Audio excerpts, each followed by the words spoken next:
और वहीं देखिए, प्रधानमंत्री नरेंद्र मोदी ने सनातन के मुद्दे को लेकर विपक्ष पर जोरदार अटैक किया। पीएम मोदी के हमले के बाद सनातन के खिलाफ बोलने वाले नेता और पार्टियां बचाव की मुद्रा में आ गए हैं, सनातन की खूबियां गिनाने लगे हैं। लेकिन ऐसा लगा कि शायद इन नेताओं ने बहुत देर कर दी, क्योंकि सनातन के मुद्दे पर अब कमान खुद पीएम नरेंद्र मोदी ने संभाल रखी है और हमले की शुरुआत मध्य प्रदेश के बीना से की गई। रिपोर्ट आप देखिए।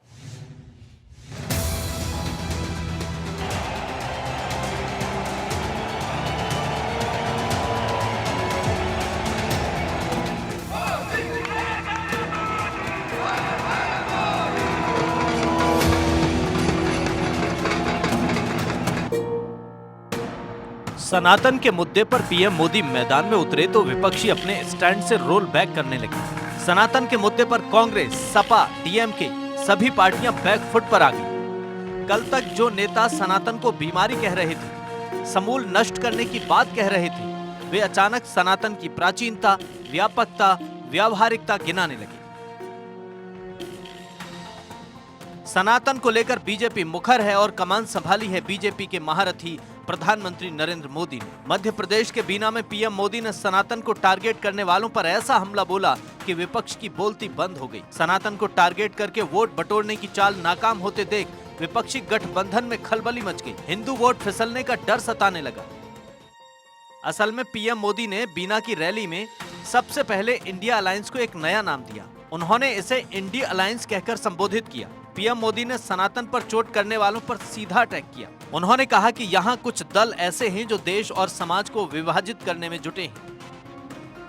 पीएम मोदी ने कहा कि इस घमंडिया गठबंधन की नीति और रणनीति भारत की संस्कृति पर हमला करने की है। इस इंडिया अलायंस का निर्णय है कि भारतीयों की आस्था पर हमला करो। इस घमंडिया गठबंधन की नीयत है कि भारत को जिन विचारों और संस्कारों ने हजारों वर्ष से जोड़ा है, उन्हें तबाह कर दो।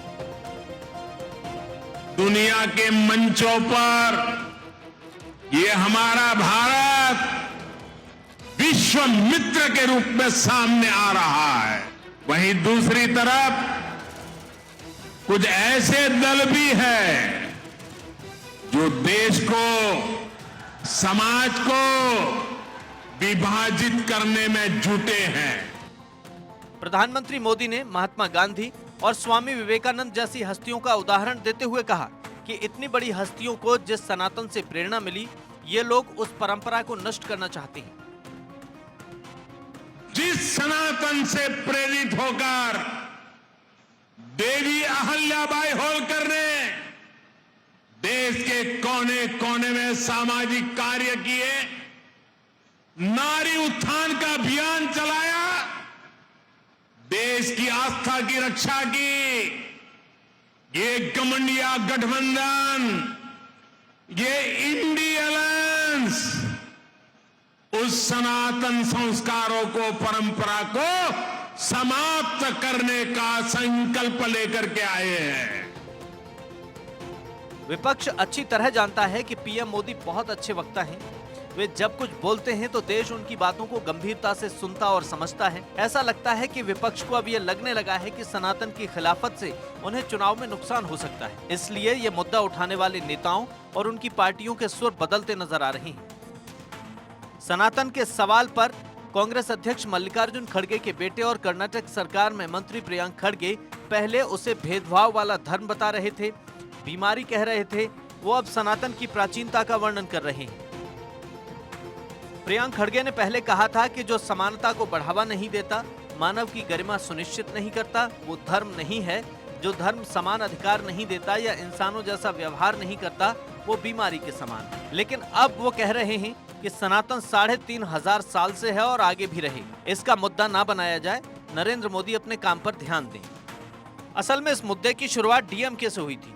तमिलनाडु के सीएम स्टालिन के बेटे उदयनिधि ने सनातन को डेंगू मलेरिया कहा था, जिसके बाद डीएमके और अन्य पार्टियों ने इसी लाइन को आगे बढ़ाया था। लेकिन सनातन पर पीएम मोदी के पलटवार के बाद अब ये पार्टियां बैकफुट पर हैं।